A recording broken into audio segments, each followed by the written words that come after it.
Last season, Premier League players threw the ball into the opposition penalty area 1,179 times. All that effort produced 24 goals. 1 goal for every 49 throws. If a striker missed 48 chances in a row, he'd be sold. But nobody sold anybody. Instead, every single club in England started doing it more. All 20 of them. And this season, the people who write the laws of football sat down, looked at every trick teams used to slow a game down, and banned almost all of them. Almost. They left exactly one loophole open. And it's this one. By the end of this video, you're going to understand why the most primitive play in football, a man picking up a ball and throwing it, has quietly become the most valuable 30 seconds in the Premier League. You'll know the exact sentence in the new rulebook that makes it legal. You'll know which club figured it out first, and it is not the club you're thinking of. And you'll know the number that proves the whole thing was never really about scoring goals at all. Stick with me, because that last part changes how you watch every match from now on. Start with what the lawmakers did. The 2026-27 season opened on the 22nd of August with the thickest rulebook English football has had in years, and nearly every new line in it is aimed at the same enemy, the dead ball that never gets kicked. There's now a 5-second countdown on delayed restarts. The referee blows his whistle, raises his arm, and visibly counts you down. Run out of time on a throw-in, and the throw goes to the other team. Run out of time on a goal kick, and this is the brutal one: the opposition gets a corner. Not a yellow card. A corner. From your own time wasting. And that's just the start of it. If you like football explained through what the rules actually say instead of what the pundits shout, subscribe now, because the next 4 minutes are going to be very good for you. It goes further. Get treatment on the pitch, and you now have to stay off for a full minute after play restarts, meaning your team plays with 10 men while you stand there. Get substituted, and you have 10 seconds to leave the field, or your replacement waits a minute on the touchline. And then there's the one nobody saw coming. English football is running a trial this season where, if play stops because the goalkeeper is injured, the head coach has to immediately name an outfield player to leave the pitch for a minute. Think about what that means. The people who run the game wrote down, officially, that they believe goalkeeper injuries were being used to break the opponent's momentum, kill the clock, and buy the manager a free team talk. The lying down goalkeeper wasn't an injury, it was a set play. And now it costs you a man. So that's it, right? Every stalling tactic in football legislated out of existence in one summer. Except when the lawmakers wrote the 5-second rule, they added a carve-out. Long throws are not covered. The reasoning is that a long throw is a genuine set-piece routine, a real attacking play, deserving the same preparation time you'd give a corner. Which sounds completely reasonable, which is exactly why it's such a beautiful loophole. Because the Premier League's own data says the long throw is barely an attacking play at all. Here's what happened first. In the 2024-25 season, teams in England averaged 1.52 long throws per match. And by long throw, the analysts mean one that travels at least 20 meters and lands inside the opposition box. 1.5 per game. Then the next season arrived, and that number didn't creep up. It detonated. Through the opening 9 rounds, the average was almost 4 long throws per match. A rise of 162%. More long throws in a quarter of a season than in some entire seasons before it. And every single one of the 20 clubs had done it at least 3 times.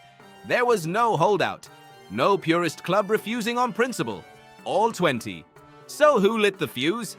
Not a relegation battling side clinging on for a point. Brentford. The season before the explosion, Brentford scored 7 goals from long throws. 7. That was almost as many as every other club in the Premier League put together.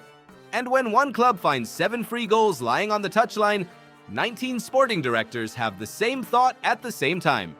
If they can do it, why can't we? That's how a tactic spreads in modern football. Not through theory, through envy. And this is where it stops being a hoof and starts being choreography. So watch the movement rather than the ball. The most productive routine is the near post flick-on. You send 2 runners at the near post from the blind side of the first defender, arriving from different angles so he can't body both of them. One of them gets ahead to it and glances it on, He isn't shooting, he's redirecting. Because with defenses now obsessed with protecting that near post, the space that opens is at the back post, arriving late, unmarked. That's the goal. Crystal Palace did exactly this to Aston Villa. A header at the front and a completely untracked runner waiting at the back to finish it. It's a corner routine. It just doesn't happen from the corner flag. So the throw got more common, got properly coached, and started producing goals at a genuinely improved rate. Under the old numbers, a long throw goal turned up roughly once every 27 matches. In the explosion season, that fell to about once every 11. More than double the strike rate. This is the point where every other video on the internet stops and tells you the long throw is back and it's a revolution. Now let me show you the other half of the data, because the other half is where the real story is. Go back to that first number. Across 301 matches, there were 1,179 of these throws into the box. They yielded 24 goals, 1 in 49. And the expected goals figure the measure of how good a chance actually is sat at around 9/100ths of a goal per match from long throws. Yes, that's more than double any season ever recorded. And it's still almost nothing. You are watching clubs pour coaching hours, specialist staff, and recruitment budget into a routine that produces, on average, less than 1/10 of a goal a game. As an attacking weapon, the long throw is one of the least efficient things you can do with a football. Which raises the obvious question. If it barely scores, why is every club in England suddenly doing it 4 times a match? And the answer is in the one statistic nobody put on a graphic. In that same set of matches, games were being delayed by an average of 10 minutes and 42 seconds just for throw-ins to be taken. 10 minutes and 42 seconds per match. Read that number next to the 24 goals, and the whole thing reorganizes itself in front of you. The long throw isn't an attacking tactic that happens to be slow. It's a clock management tactic that happens occasionally to score. And I want to know where you land on this, because I genuinely go back and forth. Is the long throw brilliant, or is it cheating with extra steps? Drop your answer in the comments. One word is fine, brilliant or cheating, and I'll read them all. Now put the two halves together, and you'll see why this season is different from every season before it. The ball goes out. Your team is 1-0 up in the 84th minute. Under the new laws, if your goalkeeper dawdles on a goal kick, you concede a corner. If your substitute strolls off, you play a minute with 10. If your midfielder goes down holding his hamstring, he leaves the pitch, and you play a minute with 10. Every exit is closed, except the man on the touchline who picks up the ball, and who is now performing a recognized set-piece routine. He towels the ball. He waits for his 2 near-post runners to arrive from the far side. He waits for the big center-back to jog 80 yards. And the clock runs. Legally. Because the rulebook says this one is football. Now, I want to be straight with you about the limits of this, because I've seen a lot of people online overstate it this week. The exemption is not a blank check. The guidance says a player who is judged to be deliberately dragging out a long throw can still be pulled up for it. So this isn't a magic spell. It's a judgment call handed to a referee in real time, on a play that is supposed to look slow. And here's the thing about judgment calls in a crowded stadium in the 84th minute. They are extremely hard to make, and even harder to make consistently. That gap between what the rule says and what a human being can actually enforce, that's the whole loophole. It always is. To understand why any of this matters, look at what the rule changes were built for. They were tested at this summer's World Cup, and the target was never really time wasting itself. The target was ball in play time. In Qatar, the ball was in play for an average of 58 minutes and 3 seconds, about 57% of the match. At this summer's tournament, the raw figure barely moved 58 minutes and 16 seconds, but because there was so much less stoppage time bolted on at the end, the ball was in play for over 60% of the game. That's the entire project. Same football, less waiting, shorter afternoons. And it worked well enough that England adopted it wholesale. So here's the collision this season sets up, and it is genuinely delicious. The lawmakers have compressed the game. Less standing around, more ball in play, more running required from everybody. Meanwhile, most of the new managers who arrived this summer, and there are 9 of them, the biggest managerial reset English football has seen since just after the Second World War have arrived, preaching high pressing, high defensive lines, aggressive triggers, more sprinting in a season engineered to allow less rest, starting a month after a World Cup final. Those legs are going to need a break. And there is now exactly one legal place on the pitch to find one. It's the touchline. So here's what I think you're going to see this season, and you can screenshot this and come back to me in May. The long throw doesn't fade.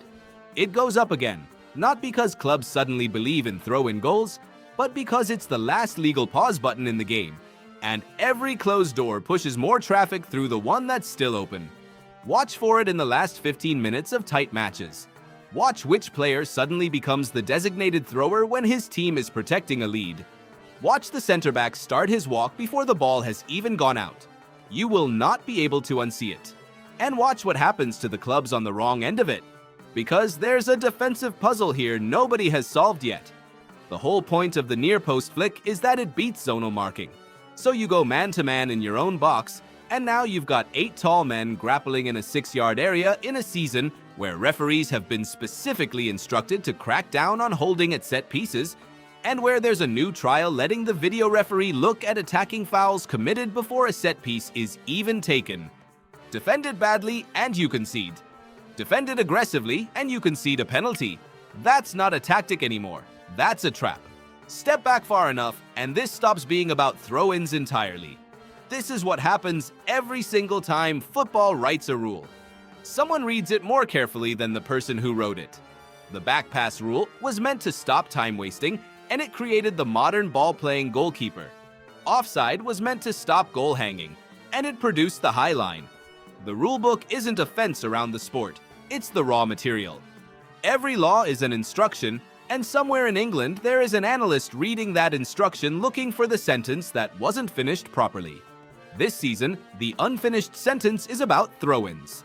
And time is worth more in this league than it has ever been. Last season, 16.5% of Premier League matches saw a goal in second-half stoppage time that changed the result. The previous record was 12.4%. One match in 6 was being decided after the 90 minutes were up. In a league where that many outcomes hang on the final seconds, controlling those seconds isn't gamesmanship at the margins, it's a competitive advantage worth points. And points are worth tens of millions of pounds. That's what's actually being protected when a man stands on a touchline holding a ball above his head, apparently doing nothing at all. So the next time you're watching, and the ball rolls out for a throw in the 87th minute, and the commentator says nothing because nothing appears to be happening, you'll know that's the most carefully constructed nothing in English football. 1 goal every 49 attempts, 10 minutes and 42 seconds a match, and 1 sentence in the rulebook holding the whole thing up. If that reframed the game for you even slightly, hit the like button. It genuinely decides whether videos like this reach anyone. And subscribe, because next I'm breaking down the other half of this story. The corner routine that clubs spent 3 years perfecting, which the referees have just been told to start calling as a foul. That one's going to make somebody very angry. The rules changed. The football didn't. Somebody just read them properly first.